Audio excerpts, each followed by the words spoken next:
Hi guys! Welcome back to my channel. And for today's video, ipapakita ko sa inyo yung nabili ko sa Shopee ng fish tank ng aking mga beta. So, nagdagdag kasi kami ng beta dito sa bahay. So, bali ano na siya. Tatlong tank. Ang isang tank ay may tatlong butas. So, bali 9 pieces na yung alaga naming beta. So, ito siya yung bago. Ito yung pangalawang order ko is dalawang tank siya. So, ito ay assemble natin siya. Very aesthetic yung beta tank. Kasi nga, meron na siyang ganito. Meron na siyang divider. Ayan.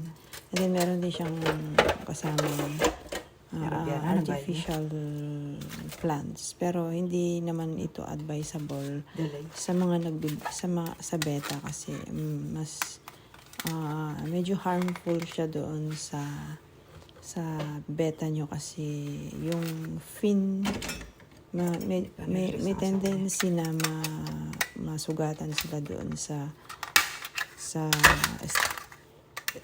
at dito sa artificial plants kasi matigas yung kanyang texture.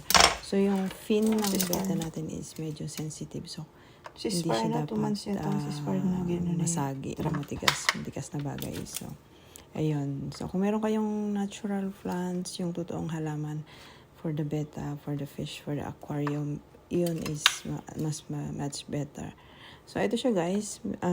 Meron din siyang lights. So, kung gusto siyang lagyan ng lights, ilawan pwede siya. Kasi, ayan, meron siyang lalagyan ng baterya. Battery siya. Lalagyan natin siya ng battery. So, 4 na maliliit yung battery niya.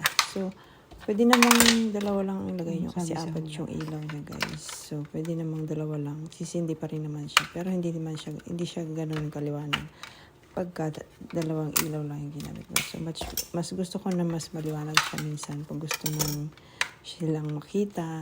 Kasi alam niyo guys, nakakatanggal siya ng stress. Yun. Isa sa mga stress reliever natin kasi ay yung ating mga pets. Sobrang malaki ang naitutulong sa connect sa buhay ng tao kung meron kang pet. Either cat or dog or even fish. Ito nga, ang ating beta fish. So, pag pinapanood mo yung pinapanood ko yung mga beta fish ko na lumalangoy, nakikita ko yung ganda ng kulay, yung sigla nila, parang nawawala yung stress mo, di ba? Parang ganun. So, maganda siyang stress reliever din kaya masarap siyang alagaan. So, ayun. Minsan mayroon kang pinapakain, pinifeed mo sila, mayroon kang pinagkakabalahan kahit paano pag may time ka. So, ayun. So, ito is, yung beta tank na ito is 2. So, meron na rin siyang, ewan ko ano yan, parang oxygen. Parang ganyan. Madali lang naman kasing alagaan ng beta fish kasi nga, hindi niya kailangan ng yung oxygen na yung talaga yung di kuryente, hindi siya kailangan. So ayan siya guys, may ilaw siya, super ganda. So 2 kulay siya, isang violet at saka isang blue yung napili ko. So marami kaming beta sa bahay ngayon kung saan lang siya nilagay. Pero maganda naman kasi siya guys, nakakatuwa. Kasi ang gaganda ng kulay. Magaganda yung kulay ng mga beta fish na napili natin yung nakaraan. So, ito nga ilalagay na natin siya dito pag na-ayos na natin. So, ayan yung isang set. Meron na siyang isang set siya kompleto na. I-assemble nyo lang siya. Tapos, lagyan nyo na lang ng decoration kung anong gusto nyo maging itsura ng inyong beta fish. Nga pala, may butas pala yan sa ibaba. Pag gusto nyo mag-change ng water, pwede nyo lang siyang buksan doon sa ibaba niya. Para doon na dadaan yung tubig para makapag-change kayo ng water. So, ayan, ito yung Parang pre-oxygen na yata yan. I'm not sure. Basta meron siyang ganyan. So, inilagay ko na lang din siya. Kasi kasama siya sa set. So, yan. Pero isa lang. Each tank ay may isang ganyan. Magandaan dyan guys, meron na silang yung harang divider. Kasi ang mga betta fish is hindi sila pwedeng nagkikita. Kasi sila ay fighting fish or territorial fish. Iniisipin nyo parang, ang liit-liit naman yung mga betta fish nito, pero parang ang tatapang nila. So, pero actually guys, natuwa lang ako kasi nga, meron pala silang, sa ngayon meron pala silang parang contest, pinaglalaban-laban pala sila. So, meron pala silang ganung ganap sa ngayong these days. Nakita ko lang siya sa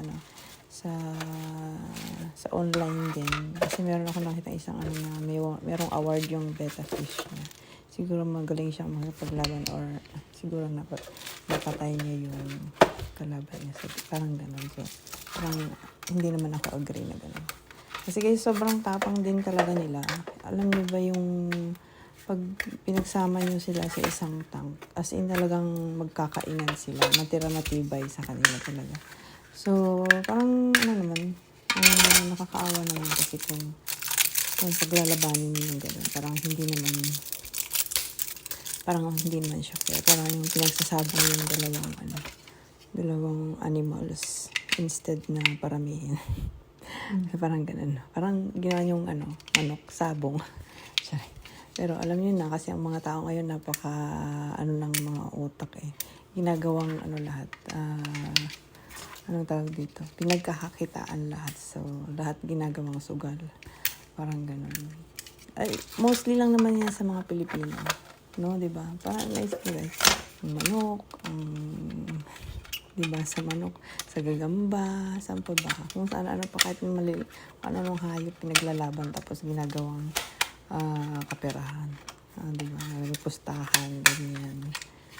Para lang magkapera. So, ganun katalino ang mga Pilipino talaga. So, dapat sana na lang gamitin na yung talino para umunlad yung self nila or yung pamilya, kabuhayan, hindi lang sa mga ganyan na kasi yan, pag nalulungkot yung ikakasamata ng bawat isa eh. Diba? So, yun lang, mema lang. Charot. Diba? So, real talk lang minsan. Diba guys? So, yan. Kung gusto nyo ring magka-betta, ito, pwede nyo itong gamitin, itong fish tank na ito, para sa inyong mga betta. Kasi para sa akin, mas aesthetic siya. At saka, hindi siya ganun kalaki. Katamtama lang yung size niya. So, tamang-tama lang. So, yun lang guys ang for today's video. Thank you for watching and bye-bye!